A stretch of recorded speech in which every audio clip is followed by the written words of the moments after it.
but thanks for coming to my talk today. My talk today is about data governance for data mesh. Nice to meet you all. It's really excited to be here. It's my first time here in Big Data London, and just feeling this whole energy of the conference is really cool. So yeah, just a little bit about myself. I've been working in data for the last 15 years as a developer, data scientist, product manager. I started a company in 2014 focused on distributed stream processing called Concord Systems, which we sold to Akamai, and now it's an IoT data platform. Throughout my career of working in data and also working with a lot of enterprises at Akamai, a few things that I've noticed was that the way that companies and enterprises using data is changing. And a few parts that I'm starting to see in many of these companies are the following. As more companies are starting to modernize their data stack and moving towards more of cloud, first and foremost, we are seeing a lot of data moving into cloud data warehouses, cloud data lakes. And this is really getting to a point where now you can finally join data sets, not just from your apps and websites, and but also from your ERP systems, your Salesforce, and all your internal applications in one place. And with this, now you can really truly run 360 analysis of your customer. At the same time, you're ending up with hundreds, thousands, if not tens of thousands of data sets that you might have to manage within Umbrella. On top of this, a lot of companies are going through a way of getting their data team just starting to become more decentralized. Decentralized in a way where it's not just one data team that you go to get your dashboards and analysis done, but now the product team, finance team, or different product lines have their own data analytics team and analysts that are creating their own models, so on and so forth. So with that, this allows different divisions and teams to move faster. At the same time, it creates disparate sources of truth, and it's hard to define how do we actually define revenue, how do we actually define retention of a customer, so on and so forth, and it's becoming a problem. And last but not least, we're seeing a lot of democratization of data access happening throughout different organizations. So business stakeholders that used to get email reports every day, every week, now they have direct access to the data through BI tools like Tableau, Mode, or Power BI, where they can slice and dice the data themselves as well. So all of this is something that we see why data discovery is important, and that's all about what we are working on at Select Start today. But I also thought, and what I've now seen from a lot of customers, this is where data mesh as a concept is also very prevalent.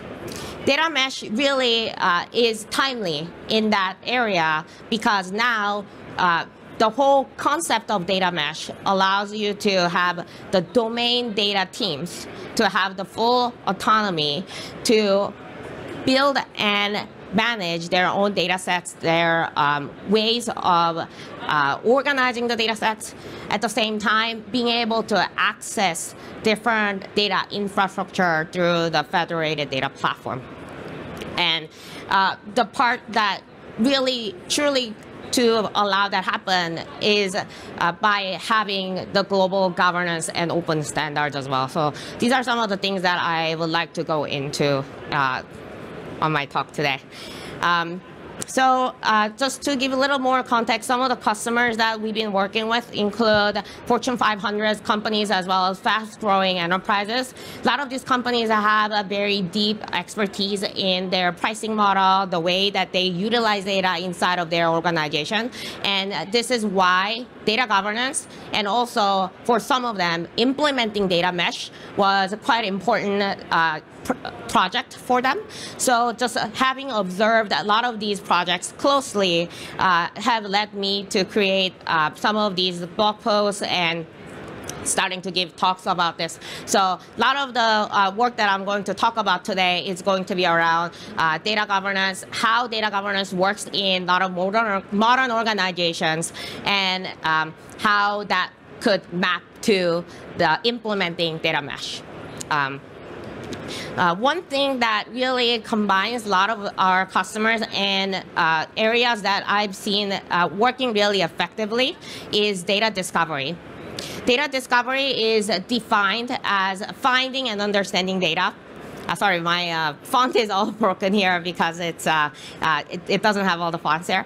But data discovery, allowing you to be able to discover any of the metadata, how the data is currently being used inside the organization, using the same platform to add semantic level documentation, business level documentation, and collaborate with other people in your organization is something that I would say something that really supercharges the implementation of governance, data governance, and data mesh. So with that, today's agenda, I'm going to touch upon some of the data mesh principles.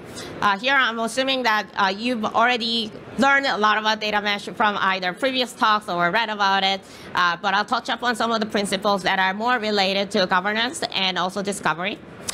Then I'll go into talking about what is data governance, how do we define data governance in our company, and how that can be mapped into data mesh.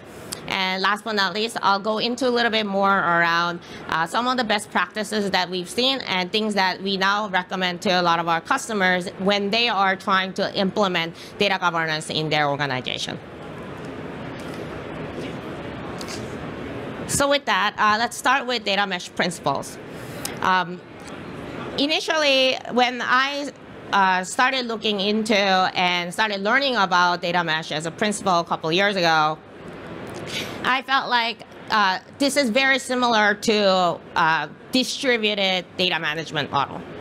But data mesh has a very opinionated way of looking at distributed data management in a different way. And there are two main parts that I think sticks out to me. First and foremost, it's distributing responsibility of managing data to the domain teams. And the domain owners, it's basically assuming that the domain owners should be able to manage the full stack of the data model, how it should be treated, any of the contracts, so on and so forth. And the other part that data mesh also really speaks really highly of is serving data as a product. So, but what is serving data as a product? In the general definition, we say the data needs to be discoverable, self-describing, addressable, secure, trustworthy, interoperable. Like this all makes sense when you think about, well, I want to use data, so it should be, something that I can find, something that I should be able to address, and I should be able to join, so on and so forth. But what's the real purpose here? From how we see this, data as a product is to really make data reusable and be able to also combine it with other data sets easily so that the data itself isn't just for one-time analysis by one team, but something that can be really utilized in many different ways. So with that, I think this is something to keep in mind when you're thinking about data mesh compared to, well, just like give the autonomy or give the responsibility to everyone else. So going into the next slide, what is data governance? I got this definition from TechTarget because I thought it was very well written. For data governance, I think the concept of data governance is very wide range. It's a hard topic. I also hear time to time, why are we calling it a data governance? Like, that kind of puts people off. It's kind of like a data management or data enablement, which all makes sense. But I think we call it data governance because we want to make sure it's effective throughout the organization. And it's something that you want to ensure that the data is consistent, trustworthy, and it's something that doesn't get misused throughout the organization. And that's, I believe, where the term, more formal term of governance come from. To put it simply, we believe data governance is more around putting data, ensuring that organization data is under control. And this is a part that I feel like is really hard to manage. As your data management becomes more decentralized, and as you start thinking more about how we are going to move towards perhaps implementing data mesh. And sounds all great. If we have data governance, everything will be under control, and everyone will be able to use the right data at the right time. But the truth is, today, most data governance projects are not managed very well. Gartner says that it becomes majority of the data governance projects fail, takes way longer than it's anticipated. It's very hard to assess how things are going, and getting an ROI of data governance projects are difficult. So I wanted to dive into a little bit more. I think a lot of this symptom of why data governance projects don't do very well comes from a lot of the industry market trends that I've described earlier. How it's not necessarily a all centralized data team managing everything anymore. We are having a very decentralized, more democratized data access and management today. So let's look into how data governance and data management teams get done today. So few different ways that we are seeing is that by and large, these are the three different scenarios that can be managed: centralized, decentralized, and hybrid model on data management office. Centralized data management, this is the typical way of how a lot of companies start from. Primarily, there is a centralized data management team where both analytics or engineering teams are all in the same place.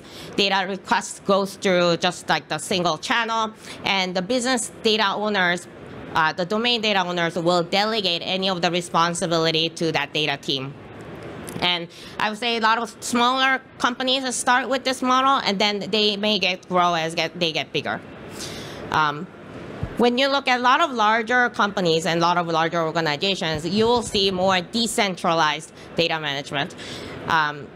So on the other hand, in this case, you are seeing that you don't see a lot of single source of truth or actually defined policies that everyone is going. But because you're in this division, you're in this domain, this is the tools you're using, this is what you're managing today. So this really allows the more faster decision making and flexible data usage within that division.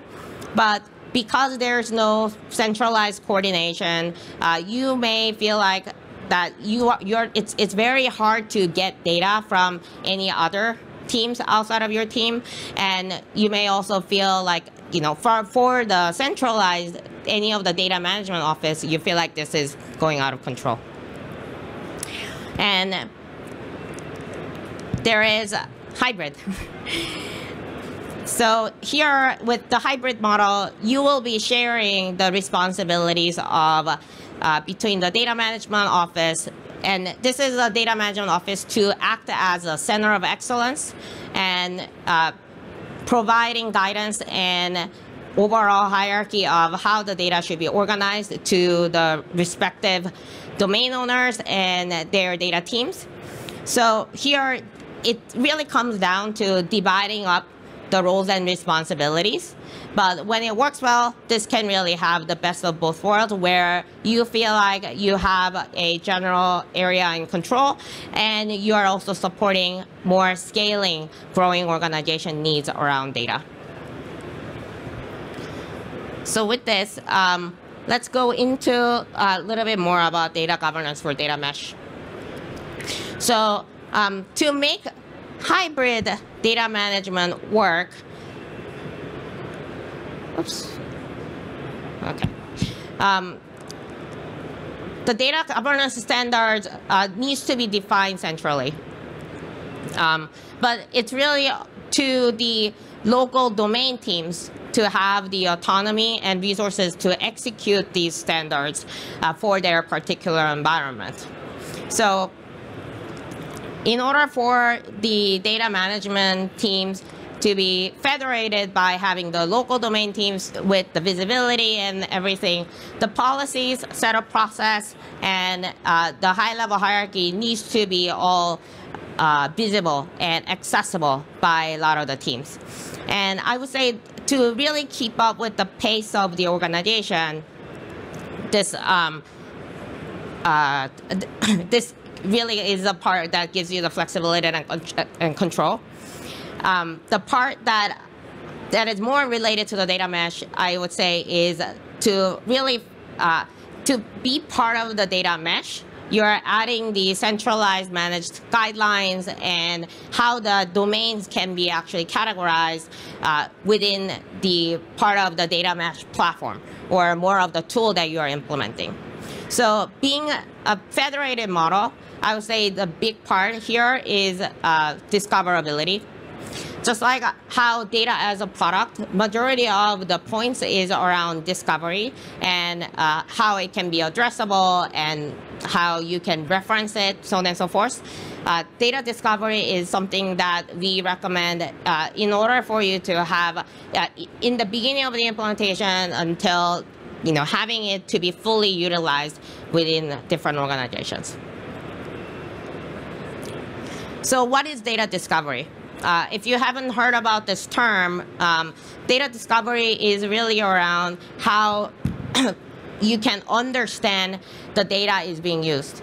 It's all about getting the context of the data that you already have and how the data consumptions has been happening. So this will be answering questions like who's using what are the most important data sets that we have, where did this data come from?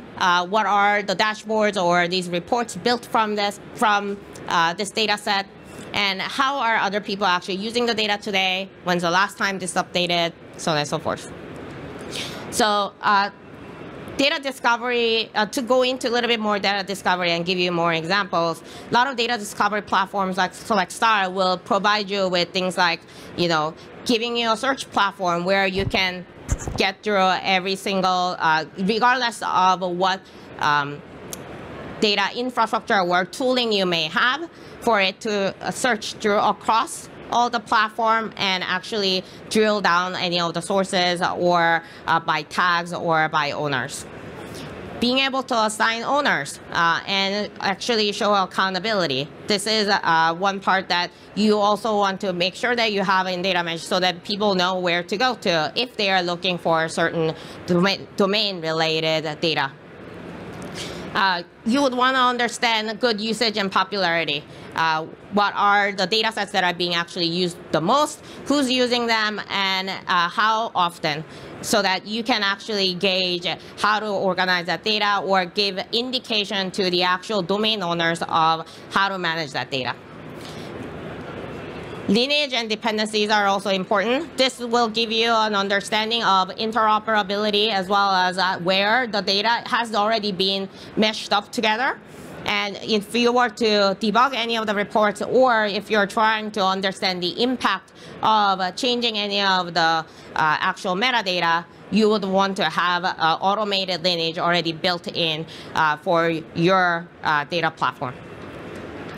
And being able to actually curate these data so that everyone is not just like coming in with a list of tables and schemas. You actually do have a domain level tags, and for each domain tag owners to be able to set up how that would look like within the same catalog or same platform. And last but not least, being able to collaborate. I don't think this is readily discussed a lot because with data mesh we just talk a lot about infrastructure, but being able to actually add collaboration and have everyone, regardless of the domain, to be able to add questions and collaborate cross-domain, I would say, is also very important. So coming back to data mesh principles, this will be a lot of the checking off, making sure that your data is available as a product. And by having a data discovery platform, you can actually add self-service, federated computational governance, and really promote that domain-centric ownership. So I'm going to try to run through the rest of the slides very quickly. A few things, the three main steps that we recommend our customers to do when they are trying to automate data governance workflows is first and foremost just understanding how your data is being consumed today. So first of all, having a priority of why you're doing a data governance initiative is important. And from there, or in order to get there, a few things that you can identify is like which data sets needs to be populated, classified or documented first. So how do you do that? Understanding the usage and popularity is really important. Like how often is this data being used by whom? Hence, like who should be the main manager for this, as well as who are the main users of this.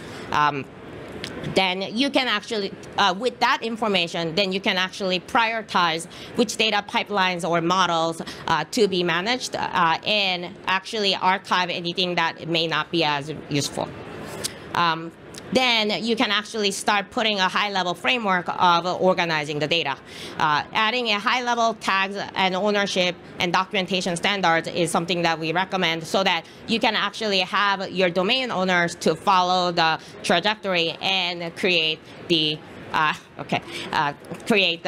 rest of the details. And then the last step will be actually automating a lot of these workflows. All right, so I'm up for time, but yeah, I think I hope that I made my points clear. A lot of this is really around to help the federated computational governance. It can really only happen by allowing the visibility and understanding of both global and local policies to happen with the auto-generated data context. So I wish you all the best with implementation of data mesh and data governance. Thanks for coming.